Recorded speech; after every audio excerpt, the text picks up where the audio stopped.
Video में हम जानेंगे अ टाइगर इन द जू पोएम के क्वेश्चन आंसर। सबसे पहले read the extracts given below and answer the questions that follow. तो जो एक्सट्रैक्ट यहाँ पर दिया गया है इसको रीड कर लेते हैं और इसके ऊपर जो प्रश्न पूछे गए हैं उनके आंसर हमको देने हैं। He should be snarling around houses at the jungle's edge, baring his white fangs his claws, terrorizing the village. तो यहाँ पर ही कौन है? ही टाइगर को के लिए यूज़ किया गया है। नॉर्मली तो हम इट यूज़ करते हैं, लेकिन यहाँ पर पर्सोनिफाइज किया गया है, तो इसलिए आपको पहले तो इस एक्सट्रैक्ट को समझ लेना है। फिर इस पे फर्स्ट क्वेश्चन पूछा गया है हु इज़ ही। तो ये तो हम ऑलरेडी आपको बता चुके हैं कि ही यहाँ पर कौन है। He here refers to the tiger, तो यहाँ पर जो टाइगर है उसको ही लिया गया है। Okay. Second question, where does he snarl around. वो कहाँ पर स्नार्ल करता है यानी गुर्राता है। ही स्नार्ल्स अराउंड हाउसेज, यानी वो घरों के आसपास गुर्राता है, दहाड़ता है। तो ये आपको क्वेश्चन और आंसर क्लियर हो रहे हैं। आगे देख लेते हैं। Why does he do it. वो ऐसा कहाँ पर करता है? तो it is his natural movement, तो ये उसका जो है प्राकृतिक मूवमेंट है, वो ऐसा वहाँ पर करता है। वो क्यों ऐसा करता है? तो वो ऐसा इसलिए करता है क्योंकि ये उसका नेचुरल मूवमेंट है। ठीक है। नेक्स्ट क्वेश्चन है what effect does it have on the whole village. पूरे गांव पर इसका क्या प्रभाव पड़ता है? तो it has a terrorizing effect, आतंकित करने वाला effect, on the whole village, पूरे गांव पर। तो हमने हाईलाइट कर दिया, अंडरलाइन कर दिया है। ओके। नेक्स्ट आगे बढ़ते हैं। Answer the following questions in 30 to 40 words. तो यहाँ पर है stalking the length of his cage ignoring visitors. तो इससे जो प्रश्न पूछे गए हैं उनको देख लेते हैं। तो हमने आपको बताया कि स्टॉकिंग का मतलब क्या हो गया? चहलकदमी करना। ठीक है। The length of his cage, अपने पूरे पिंजरे में, और इग्नोरिंग विजिटर्स, विजिटर्स को इग्नोर करते हुए। तो इस पर क्वेश्चन पूछा गया है what is the tiger doing. Tiger क्या कर रहा है? Why is he ignoring the visitors. वो विजिटर्स को क्यों इग्नोर कर रहा है? तो इसका आंसर ऐसे लिखना है the tiger is moving inside his cage. Tiger अपने पिंजरे के अंदर घूम रहा है। He is ignoring visitors because he does not like to be confined in the cage. वो विजिटर्स को इसलिए इग्नोर कर रहा है क्योंकि वो पिंजरे में बंद नहीं रहना चाहता, कन्फाइंड नहीं रहना चाहता। Okay. He would rather wander about in his natural habitat. वह अपने प्राकृतिक निवास के बारे में सोचता रहता है। द जंगल, प्राकृतिक निवास क्या है उसका? जंगल है। तो उसके बारे में सोचता रहता है, इसलिए वो विजिटर्स को इग्नोर करता रहता है। ओके। आगे बढ़ते हैं। On pads of velvet quiet. ठीक है। In his quiet rage. तो यहाँ पर यह बात की गई है, इस पर प्रश्न पूछा गया है who is refer to here. यहाँ पर किसके संदर्भ में बात की जा रही है? Y does he express his anger quietly. वो अपने गुस्से को मौन के साथ क्यों शो करता है? ठीक है ना। इसमें यह बताया गया है क्वाइट रेज का मतलब हो गया शांत मौन, मौन से। ठीक है ना। गुस्से को मौन से वो क्यों दिखाता है? तो a tiger caged in the zoo is refer to here. जो पिंजरे में बंद बाघ है उसके बारे में यहाँ पर बताया गया है। ठीक है। ही एक्सप्रेसेस हिज एंगर क्वाइटली। वो अपने गुस्से को मौन के साथ दिखाता है, शांति के साथ दिखाता है। बिकॉज ही इज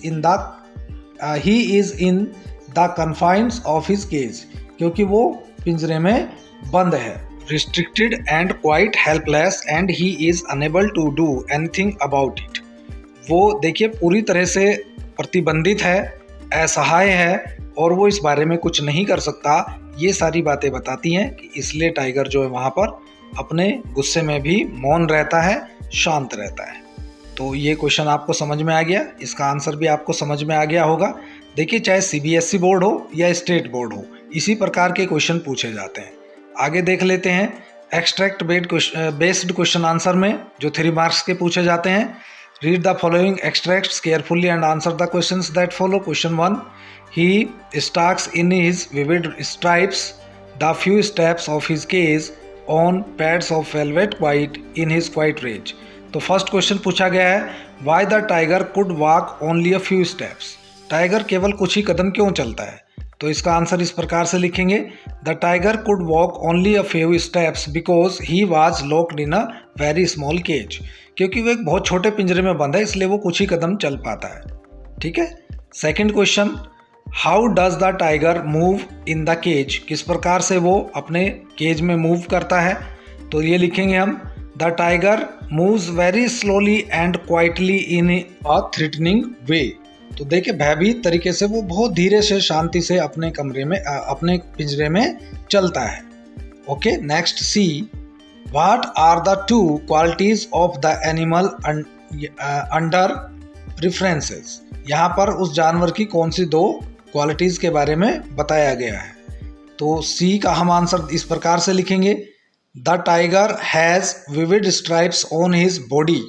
एक तो चमकदार धारियां हैं उसके शरीर पर, एंड सॉफ्ट वेलवेट पैड्स, और उसके गद्देदार पंजे हैं। तो ये दो क्वालिटीज़ यहाँ पर बताई गई है। Question D, why is he in quiet rage? वो शांत मौन गुस्से में क्यों है?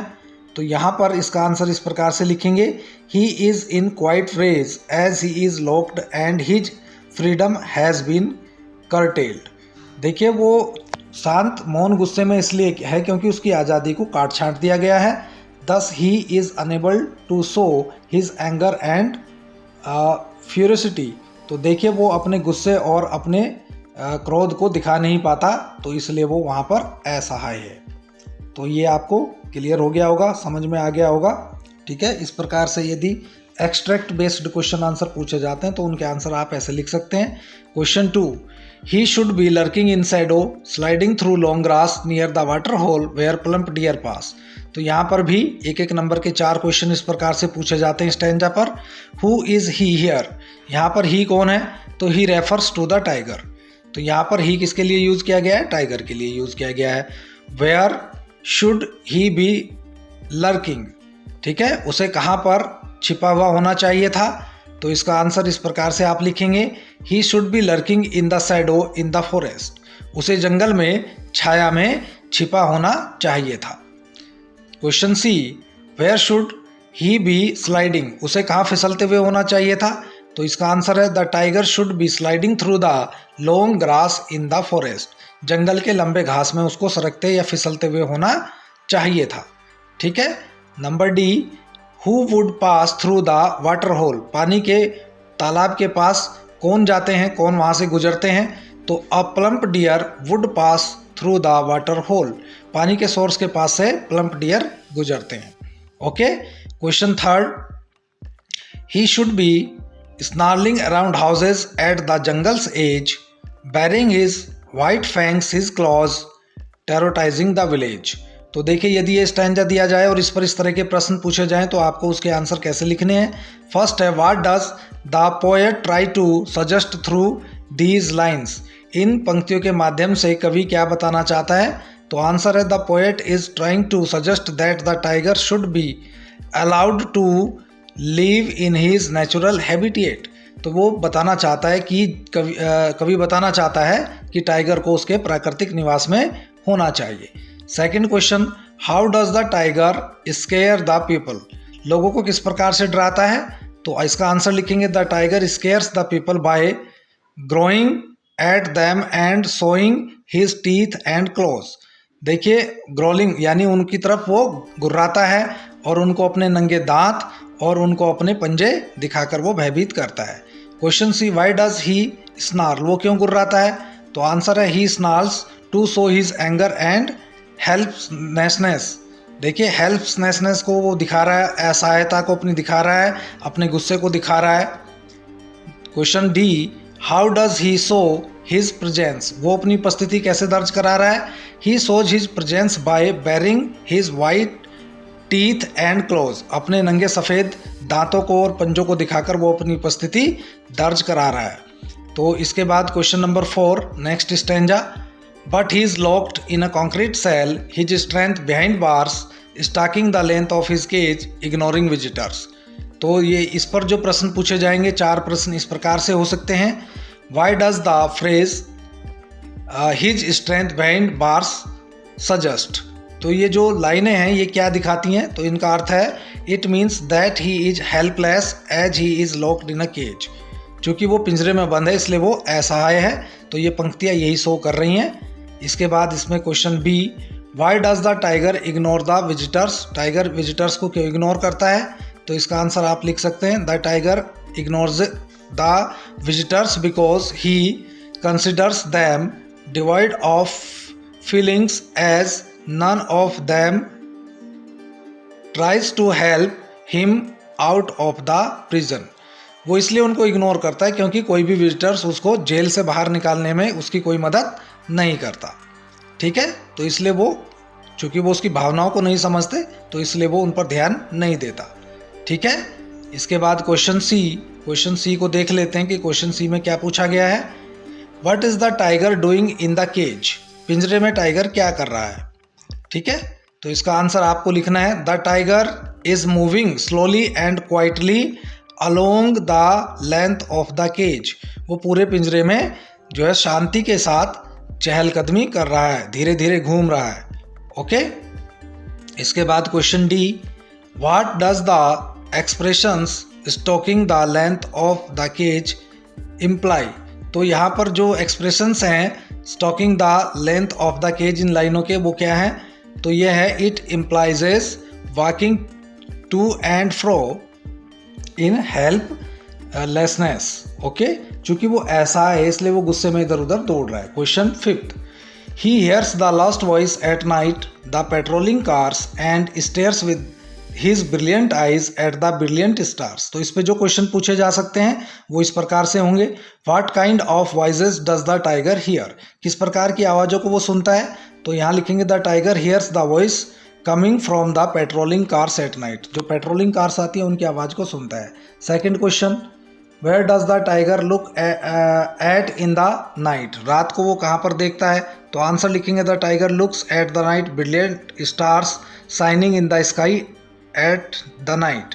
तो वो देखिए किस तरफ देखता है, जो चमकते हुए सितारे होते हैं रात को उनकी ओर देखता है।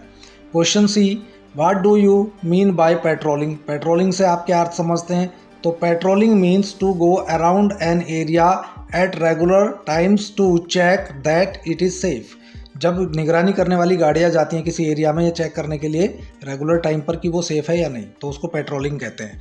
What is the effect of the referred use of the word brilliant, यहाँ पर जो ब्रिलियंट वर्ड यूज़ किया गया उसका क्या इफेक्ट है? तो लिखेंगे, the repeated use of brilliant shows the contrast, यहाँ पर विरोधाभास प्रकट करने के लिए इसको यूज़ किया गया है। The brilliant stars are free while the brilliant eyes are inside the cage.